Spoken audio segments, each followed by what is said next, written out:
이 지문 중요합니다. 잘 봐둡시다. 넬러티브는 이야기. 어떤 이야기냐면 사람들이 만들어낸 이야기. 왜 만들어냈을까? 자기네 풍경을 이해하기 위해서. 가로를 여기다 치면 안 되는데. 이게 간주가 되는데 하나의 실체. 마케터블이라고 하는 건 판매 가능한, 그렇게 번역하면 되지.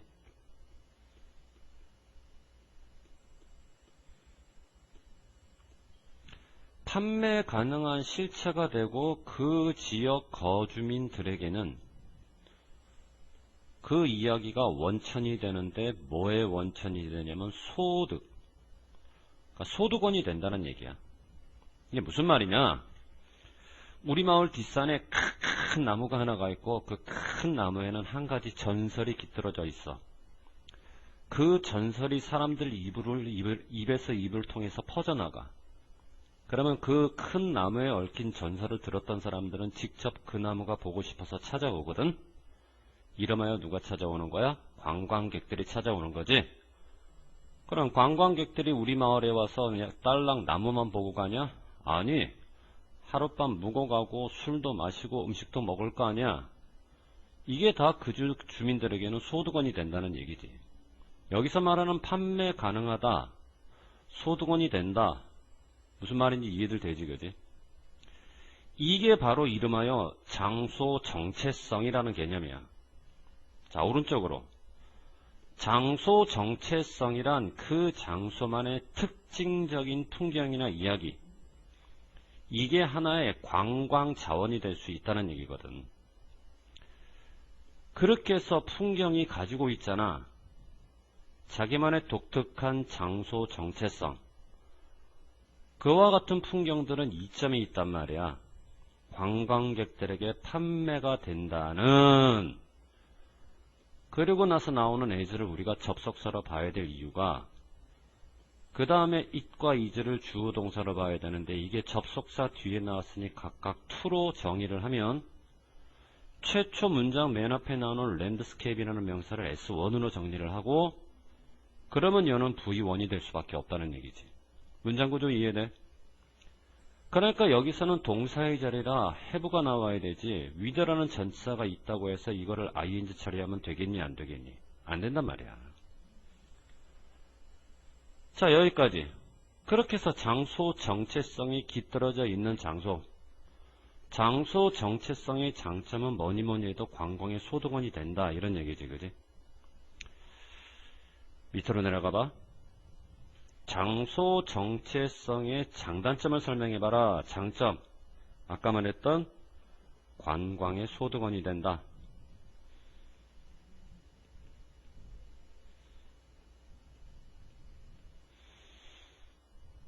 올라갈게. 그러면 장소 정체성에는 이와 같은 장점만 있느냐? 아니, 단점도 또한 가지고 있단 말이지. 그럼 지금부터 그 단점이 뭐냐? 이와 같은 장소 정체성 때문에 그 지역에 있는 사람들은 강하게 느끼지. 자기가 살고 있는 장소의 정의에 관해서, 우리 동네 장소의 정의에 대해서 우리 동네 마을 주민들은 당연히 냉담하겠냐, 애착을 갖겠냐? 당연히 이거는 애착을 가질 수밖에 없어. 자기 동네 전설에 대해서, 그 전설이 깃든 어떤 물건에 대해서 강한 애착을 갖고, 만일 자기네들이 가지고 있는 정체성을 어떤 이유에서든 잃어버린 경우가 생기게 되면 그거 순수하게 용납하겠어? 아니면 강하게 저항하겠어? 안 잃어버리려고 하지. 정체성을, 애착을 갖고 있기 때문에 강하게 저항한단 말이야. 받아들이는 게 아니라.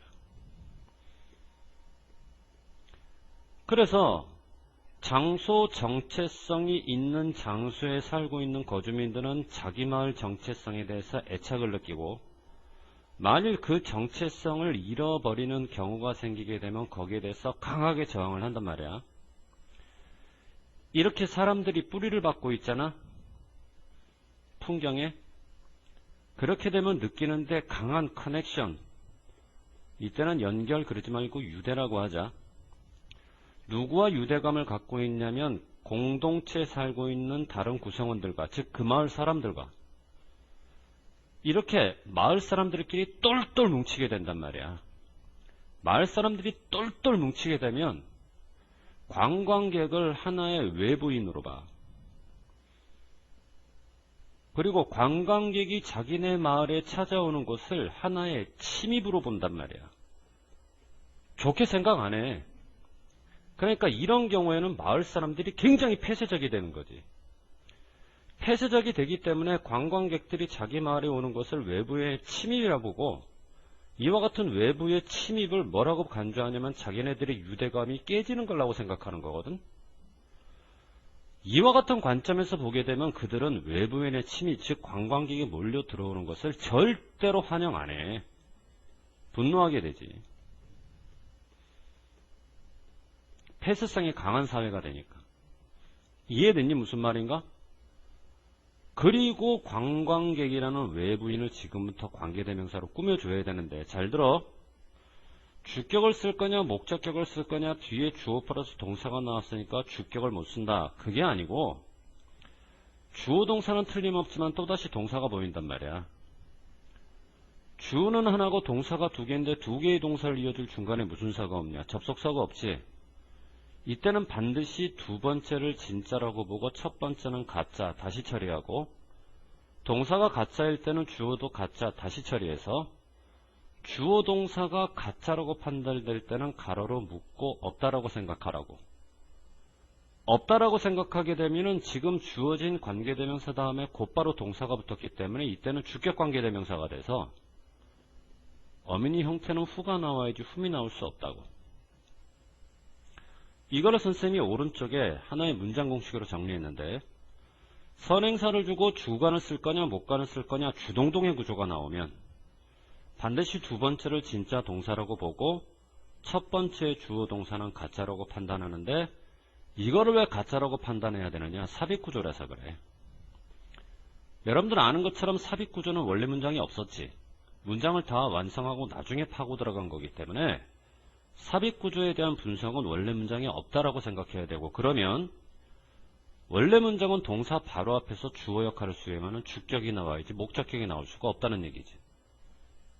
자, 여기서 선생님이 가로를 친 이유가 바로 삽입이었기 때문인 거야. 이해되니? 무슨 말인가? 그렇게 해서 이제 그 마을 사람들은 관광객, 다시 말해서 외부인, 이거를 자기네들과는 전혀 다른 존재라고 생각하고, 자기네들이 가지고 있는 공통의 정체성을 이 관광객들이 도전하는 존재라고 바라보는 거야. 그래서 관광객이 찾아오는 것을 되게 싫어하고, 그거를 비유하자면 침입이라고 비유할 정도로. 결국 장소적 정체성을 갖고 있는 그 거주민들, 자기 공동체 다른 사람들과 강한 유대감을 갖고 있는 지역민들, 어떻게 느끼겠니? 이와 같은 과정이, 어떤 과정? 자기 마을의 전설, 자기 마을의 전설에 깃든 물건을 찾아오는 관광객들, 이 과정이 리듀스를 시킨다고. 조금 어려운 말인데 격화시키다라고 번역하자.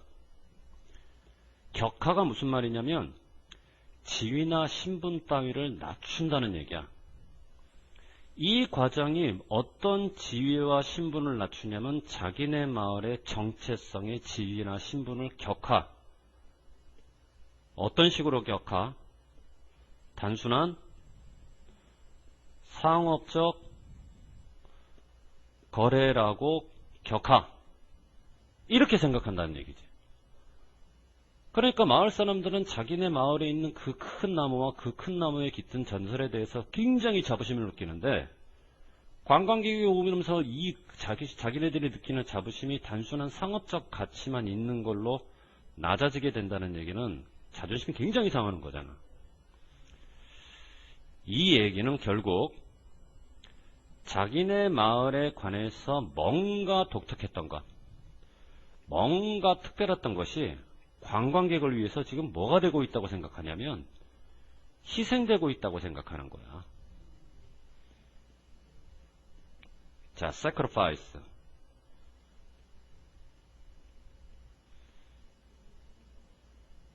자, 이 부분 잘 봐둬야 돼. 빈칸 넣기로 나올 가능성 많지.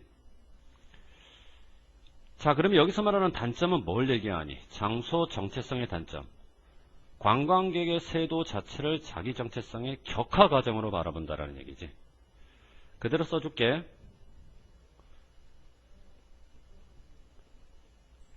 관광객의 쇄도로 인해